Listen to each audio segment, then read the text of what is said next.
You ever get frustrated, you guys? Lisa's sharing life stories with you. My day was going good. I'm broke down. I'm tired. I'm really, let's get this a little closer so you can see my fat face.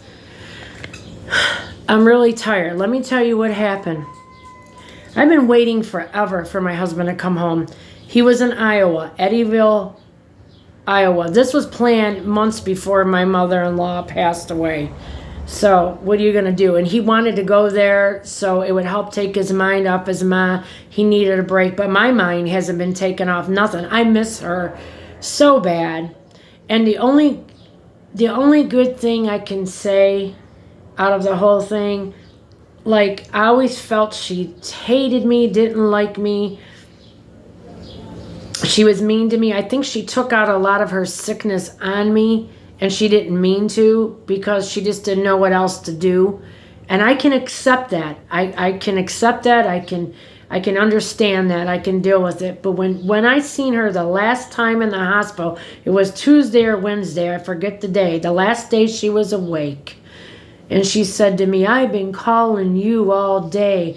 To me, that showed she had faith in me and she wanted to come to me like I would save her. And that broke my heart because, and I'm not going to start crying because that's one of the last things my dad said to me. My dad was in the hospital and came home for hospice for 2.5, 3 days. I didn't sleep or eat in those 2.5, 3 days.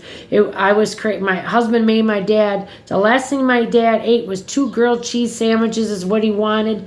Chuck made that for him. And he drank a thing of, and he ate watermelon, a big bowl of watermelon, and he drank a whole thing of orange juice. And it's like his body was gearing up to pass away, you know. My dad could eat. Even passing away, my dad could eat. God bless him. I told him to ask for, when he got on the other side, for kapusta and gurumki and kielbasa and the whole 9 yards, because I'm half Polak and I married a Polish man. And I was proud of my married last name when it was at my dad's funeral thing at the church, when I got to meet the great priest, Father Roman, and he said right away, your last name is Kajava. And I'm like, wow. And I just was impressed with my married family name. And that's really how you pronounce our name in Polish, Kajava, instead of Kurzawa. And I was so impressed, you know. Yeah, so anyways, I knew then my mother-in-law really did, and the way she looked at me, those little set eyes were full of love.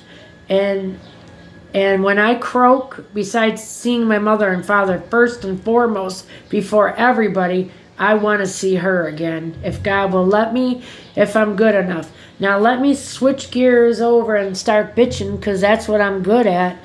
Okay, so yeah, I'm broke down. I cleaned up a lot more. I moved my mother-in-law's bed. There's a brand new porcelain doll in a box under there. I would love to be able to give that to one of my nieces for their children. Please God, if they can't break it up from their grandma. One of the last things, if I could give one of them. So my husband doesn't even know about this. I found this. I just would like one of them to have it, or one of my sister-in-laws from their mom. It's not dirty or anything because it was in a box. So that's awesome. And I didn't even know it existed. I've never seen it before. I don't know. For some reason, I think that doll, my husband bought her when we used to go to flea markets together. We used to take her and go to Gibraltar. They used to have a flea market in Mount Clemens. And for some reason, I think we bought her that. Or he bought her that. But I want one of them to have that as something from their mother if they want it. Or the grandkids. But as long as nobody screws it up. So anyways, blah, blah, blah. I've been cleaning on and off, getting rid of more shit, getting rid of garbage, doing stuff all damn day. Had to go let my friend's dog out, and I just got back here, and those people across the street, ghetto people, had a party, and I don't want to hear, I don't care if you're black, white, purple, or brown, have music so loud that I can hear it over here. I mean, it's screeching over here. Suck my in, kiss my in, screw her. You know, it's just like really bad words. And I swear, okay, I swear. But nobody should have to listen to that for hours, number one. So I let it go. I'm like, whatever, you know, they're having their party, whatever. So all of a sudden, you hear this loudest screaming, yelling you've ever heard in your life. There's grown-up adults there and children, like young, not children, like pre-adults or young adults and older people, people my age, all screaming, leave, leave. They're all fighting, fist fighting in the middle of the street, up and down the street. This one dumb big-ass chick got hit, but she was fighting and arguing too. So what really pisses me off, you guys, in the midst of all this, my husband's car got hit. And I don't even have the damn keys for it. He took the keys with him. His car got hit and a wig was stuck. Some fake hairpiece wig was stuck in the crack. And the police weren't even going to tell, like, find out whose car it belongs to. The cops were very ignorant. And I was getting loud out there, but this shit was already taken care of. But I was mad because everybody's gone and they're wrapping this shit up and they're taking pictures of my husband's car and nobody said anything to me. That really made me mad. That pissed me off. And I'm supposed to just stand here and act like nothing. And the one dumb cop, the girl cop, said, oh, the dent was there. No, it wasn't there. Even the lady next door knows. She goes, no, that wasn't there. My husband's car is one of so many made.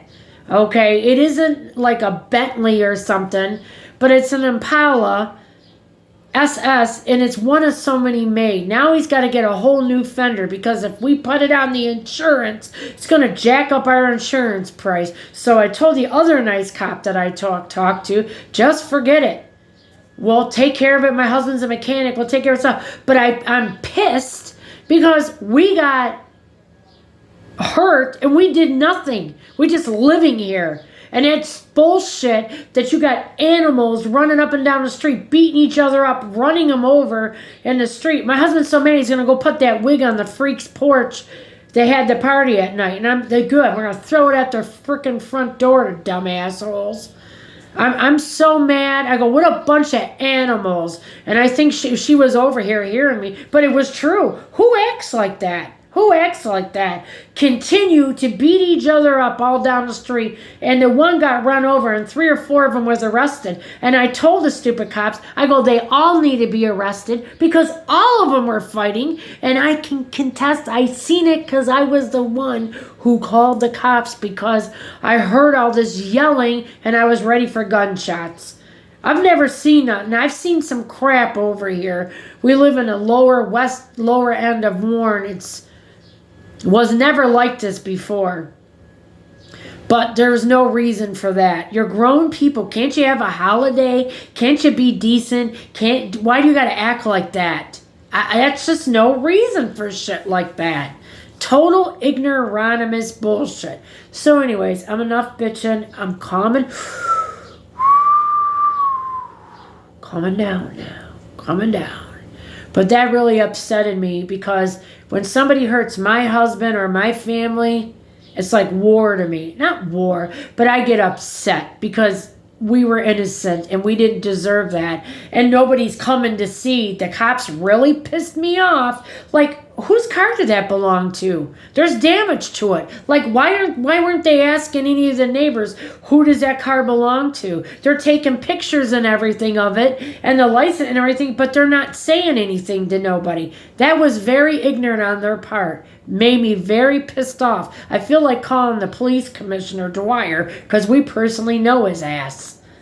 So my husband's worked on when his son was alive, he worked on his car and his son's car. And I'm gonna have him call him when he gets home.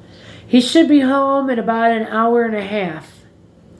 So it's 8 our time now. So 9:30, the time my friend's gonna be calling me when she gets off work. But that's all right. I'll still have time. I'm gonna tell her everything that happened.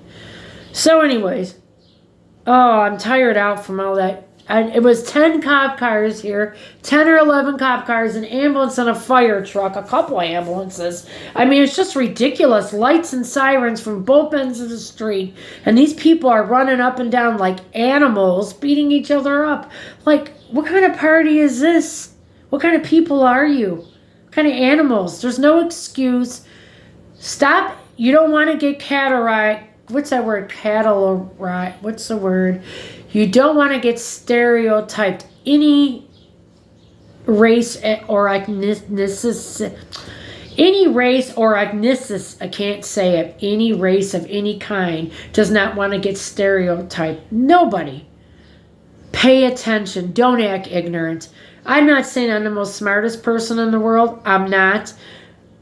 Be a human. Okay? Be a human. I try and I work at it every day to give back to people, to be a better, good person, because this world needs this. It's in dire straits. It's in dire needs. You know what I'm saying? I feel sorry. I don't feel sorry. These people across the street are of Arabic. I can't say it. Arabic. They're Arabic people. And they can't speak real good. And I've told them time and time again. Just a half an hour ago with our stray cats, the little boy didn't even look all day up and down the street. These little kids, 3 and 4 years old, are disappearing on the next block. I go, they're going to get killed or somebody's going to steal them. He ran across the street trying to catch one of my stray cats. He don't know how to look for traffic. He's going to get killed. And this happens. Like the neighbor next door, he goes, yeah, I'm coming walking home from work. I see him on the next block. He's 3 years old. He can't even speak. They have no business. And it's after the fact they're always looking for them. Well, you need to light their ass up with a paddle so they know what no means. I don't care. I don't care if they're 3 and 4 years old. They wouldn't be leaving that yard with me because their ass would be on fire, number one. Because you have to be so they don't die or get killed. This isn't an easy world out there. It isn't the world that I grew up in. So, yeah. Anyways, I just had to put my 2 cents in. Please, you beautiful people, give me watch hours. I only need a little bit more and I will be monetized. I, again, just want to get monetized so I can give back to people every day. I've had no gas for the last 3 days, so I was limited what dumpsters I could go look at. I've gave so much of my food, the last of the clothes, everything I've given to people. I've given away. And I was so glad that last lady I delivered stuff to, she's going to keep the coat. She's going to give diapers to somebody in her family. She needs the cane.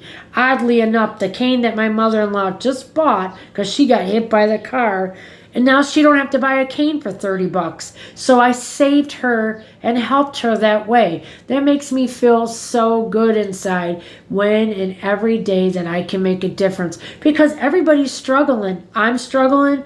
Everybody's struggling everywhere. And just because people have money, like somebody said, there's these rich people got these BMWs. Doesn't mean they're not struggling. There's so many rich people that are living check to check. They have no extra money because their bills are to the height of the limit. They don't have money for food. That's why I'm saying if you can take something from your clothes, your closet, wrong color, wrong size, doesn't fit you, instead of it letting rot away in your closet, take it to your place of work. Just put a little note on it, free, in the middle of the break room table.